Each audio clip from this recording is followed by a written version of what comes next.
Hello. Sound check. Hello, sound check. Okay. So, hi. I used to think that I was handling everything just fine. The school, the expectations, the deadlines. I was checking every box. I was staying on top, doing what I was supposed to do. That's why I couldn't really recognize the pressure, because it didn't look like panic at all times. Sometimes it just looked like a routine. And I think that was because of the family I was raised in. We were Turkish, but I'd say we were a bit westernized. They had studied abroad, they believed in autonomy, and they never, ever made my failures feel final, so special thanks to them. Thanks to them, I was raised to recognize pressure instead of fearing it. And I carried that with me to our school's IB program, a very challenging program for those who don't know. And I was definitely freaking out before the exams. I am definitely freaking out right now. But I wore my stress like a badge. I tried my best to control the pressure, to use it as a fuel instead. But when I looked around to my classmates, some of them couldn't really handle that pressure all that well. So I was using it as a fuel, but some of us fractured under it. So what's it that makes stress so different for each of us? This question stayed with me for a really long time. At first, I thought that the answer was simple, that some people are just better at handling pressure than others, stronger and more put together. And I didn't feel like one of them. But now, I think the answer to that question is deeper than that. You see, there are different kinds of pressure. For some of us, it's internal. It's that little voice in your head constantly telling you that you have to do better.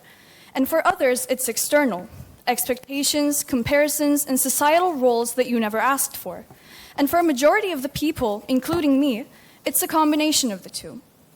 It's about constantly being stuck in the middle, wondering, am I doing enough? Am I becoming enough?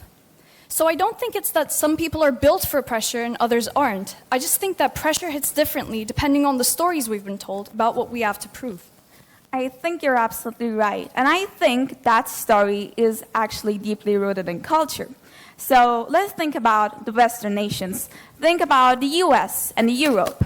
So there, the pressure is actually deeply individual. You carve your identity through your own personal success. You are taught to strive, to rise, to prove yourself. And this is deeply rooted in history. So we can think about the post-World War II economic liberation, the American dream, the belief that you can achieve anything and everything in the great land of America despite the background you're from, or the neoliberal shift in the 1980s. So these Western nations built their nations by celebrating individual merit, success, and productivity and growth. So success, the success was personal in these nations, and so was their failure. So since this was personal, the message that these nations gave was that if I fail, then I am not enough. But if we look to the Eastern nations, we can say Korea, Japan, even parts of our own, Turkey, then we can say that the pressure is deeply communal. So there, your identity is actually shaped around the community you're in, the role you're supposed to fulfill in your community. We can say that Japan's post-war reconstruction actually emphasized collective values to rebuild their industry and to boost national morale. Then we can move to Korea. After the scars of the colonization and the Korean War, the rapid push towards industrialization actually shaped a generation that valued civic duty over their own personal desire. And if you're thinking about Turkey, then the modernization under Atatürk actually emphasized to be together as a nation, to do what you're supposed to do for your nation, not for you. So the message in these nations was that if I let others down, then I am not enough. We can say that these both messages are very heavy. So do you remember when we felt like being pulled between the two of them? I do remember, yeah. It felt like I was being stretched in two different directions at once. One side told me to be unique, to stand out and prove myself, while the other side was all about not letting anyone down and meeting expectations and staying responsible. Trying to do both at once felt impossible, and no matter what I did, it never felt like enough. After a while, I started to realize that I'd lost track of what I actually wanted, as I was too busy trying to meet every version of what I was expected to be and what I expected myself to be.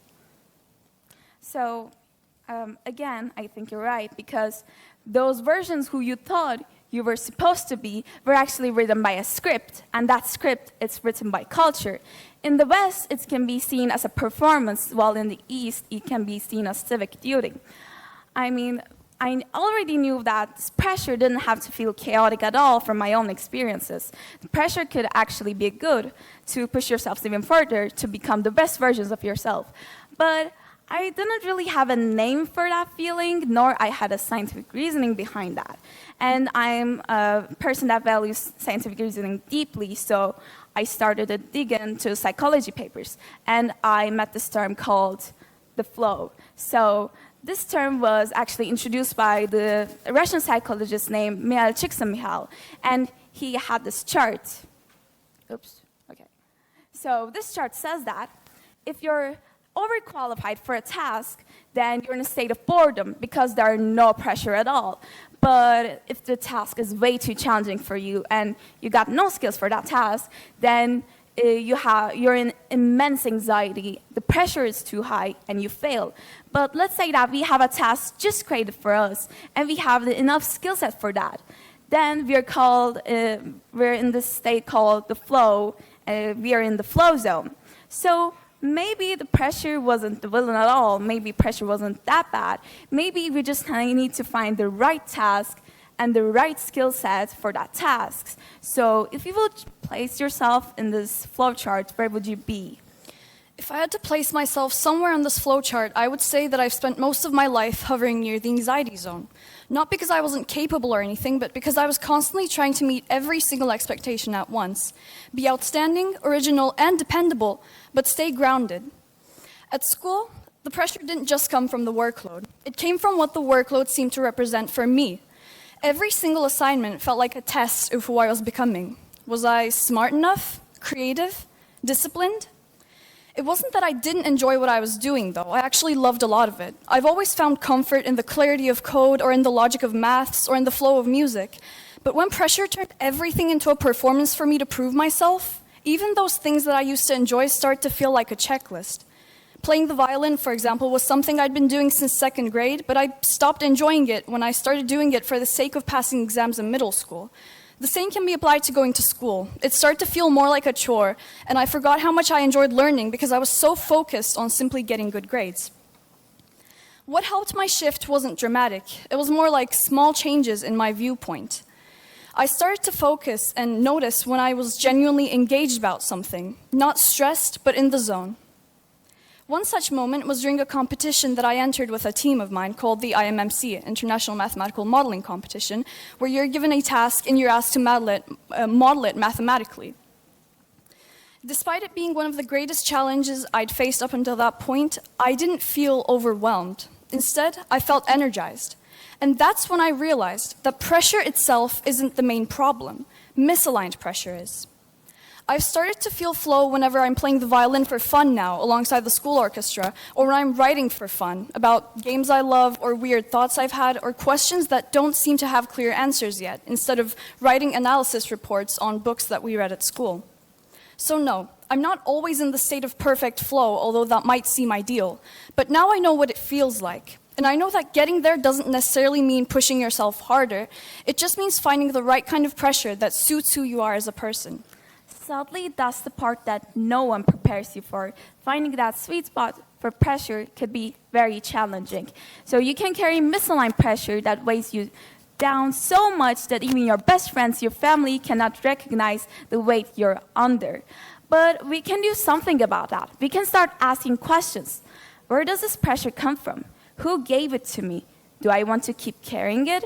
And we don't need a perfect system to ask those questions. We just need to listen. We just need to listen to ourselves, to our friends, to our family. And now, when I'm thinking about pressure, what good can come out of pressure, I'm not really thinking about the absence of it, but I'm rather thinking about balance. Because when pressure starts to align with who you are and who you're becoming, That's not fear. That's not burnout. that's power. Thank you. Thank you.